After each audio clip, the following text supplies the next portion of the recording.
Aloha kakahiyaka everyone. Good morning.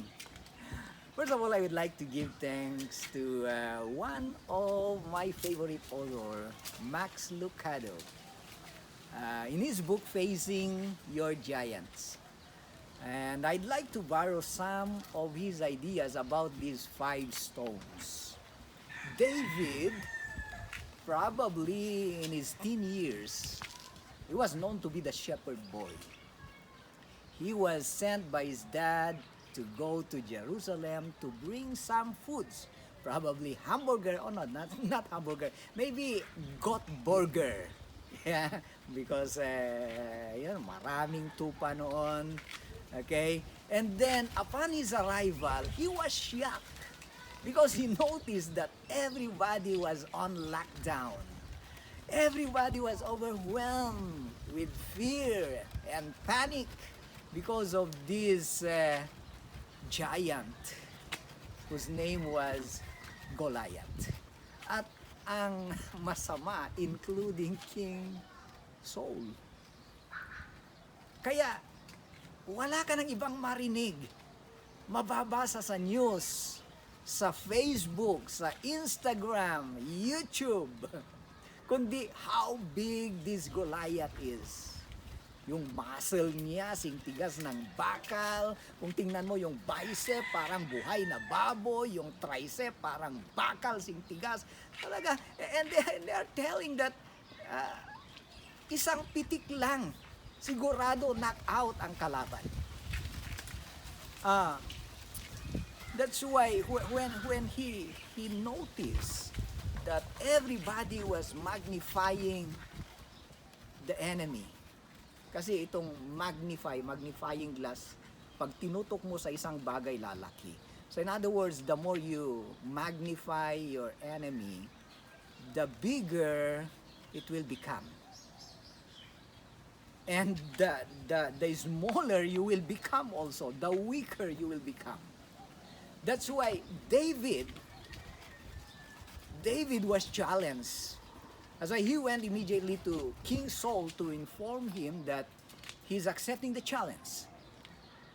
And to make the long story short, he went to the river, picked up 5 stones. So why 5 stones? What does these 5 stones represent?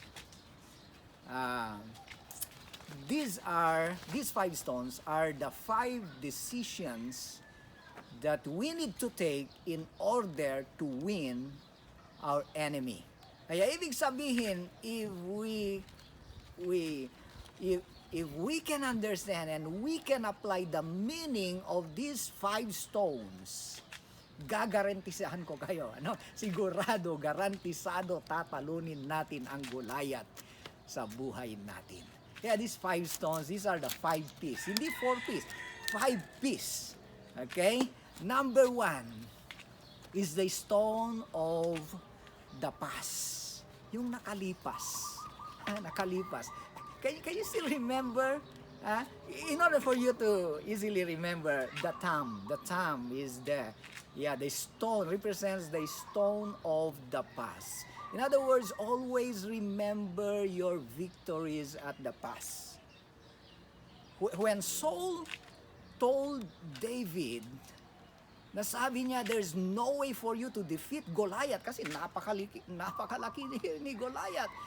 But David responded and he remembered the past. He remembered the bears. He remembers the lions. And he said, God, if God was able to put down those bears and lions, God can also put down Goliath. That's why I want you to remember your lions. I want you to remember your bears of the past. How God was able to help you knock them out. That's why if God was able to do it before, I believe that He can do it again and again and again. So remember the stone of the past. Number 2 is the stone of prayer. Okay? Itong pinakamalakas kasi, hintuturo. This is the stone of prayer. Before fighting the giant, I strongly recommend that face God first. David, before fighting Goliath, he went low into the valley. Okay? He went low into the valley to pray before he went high to fight the enemy. So in other words, don't face your giant without first facing God. If we read the story of David, I mentioned a while ago that he did not always win the battle. There were times that he was defeated. There were times that he failed. During those times that he succeeded, he prayed. During the times that he failed, he did not pray. So in other words, my dear brothers and sisters, don't face your giant without first facing God. Number 3. Okay, number 3 is the stone of priority. Kasi ito ang pinakamataas yung priority, the stone of priority. In other words, what matters most in your life? What matters most to you? Is it your comfort? Is it your wealth? Is it your reputation? What matters most to David? So let's go back to David. What matters most to David was the name of God. So in other words, his inmost desire is to glorify the name of God. And that's why if you read the book of Psalms, okay, you can read how David glorified God. Kaya when he heard about what Goliath was saying against God, doon talaga kumulo yung kanyang dugo. That's why David was all-out war against the enemy, against Goliath, in order to protect and uphold the reputation of God. That's why no matter what happened, even his life talagang isinugal niya, just to protect the name of God. So the question is, what matters most to you? Is it the name of God? Could it be that sometimes God allow all these things to happen? Your problems, your difficulties, crisis, like these things that is happening right now, in order to display His power, in order to display His strength and His glory. But the question is, are you willing to be an instrument to display the power of God and to glorify His name? Okay, number 4 is the stone of passion. That is the number 4P, the stone of passion. This okay, to represent this, this is where we put the wedding ring. Okay, it symbolizes the passion of marriage, and the passion of marriage represents our passions, the passions of our life. You see the passion of David. When he saw Goliath, what did David do? Did he run away? No, he ran towards Goliath. He did not run away. Because running away from your problem is called escapism, and there's no way you can win if you run away. That's why I suggest, if you have a problem, don't Facebook your problem. Face your problem courageously with God. Don't escape. Don't escape sa umagitan na siguro paglalasing, through drugs, yung mga iba, suicide. If your problem is inside the church, kung minsan may mga problema din sa loob ng iglesia, don't isolate yourself. Don't stop attending the church. Accept the challenge. with passion, okay? Accept the challenge of reconciliation. Be passionate. Number 5 stone is the stone of persistence. Okay? The stone of persistence. That's why the question a while ago, why 5 stones? You know, in the Bible, it was mentioned that King David has other 4 relatives who were also giants as big as here or maybe even bigger than he was. That's why, kumbaga, si David ay advance mag-isip.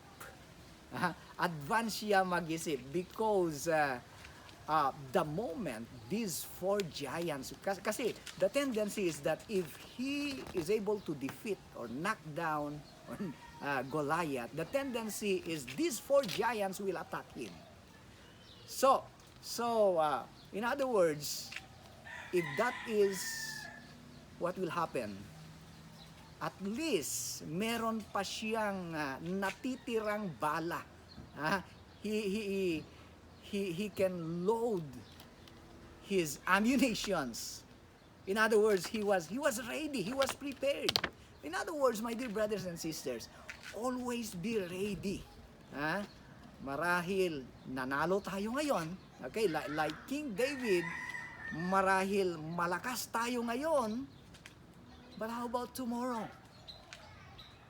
Kasi, you know, ang tinitingnan ng kalaban ay yung panahon na tayo ay mahina. O siguro tinitingnan din natin yung ating kahinaan, our weaknesses. That's why one effort is not enough. We need to keep on going. We need to keep on trying. We need to keep on fighting. That's why sabi ng Bible, we need to be alert. We need to be sober-minded because our enemy, the devil, is like a roaring lion seeking those whom he may devour. That's why we need to be always prepared. That's why I said a while ago, keep on going. Keep on trying. Keep on fighting until the giant will come down. Remember, my dear brothers and sisters, there is no giant. No giant is too big. If your God, or if God is your God. I repeat, no giant is too big if God is your God. Face your God, and the giant will fall. But if you focus on your giant, you will surely fall. Choose. Think of these 5 stones. The stone of the past, the stone of prayer, the stone of priority, the stone of passion, and the stone of persistence. If you can use these stones, surely, nabi ko kanina, garantisado, tatalunin mo ang iyong kalaban. Thank you. Mahalo to everyone.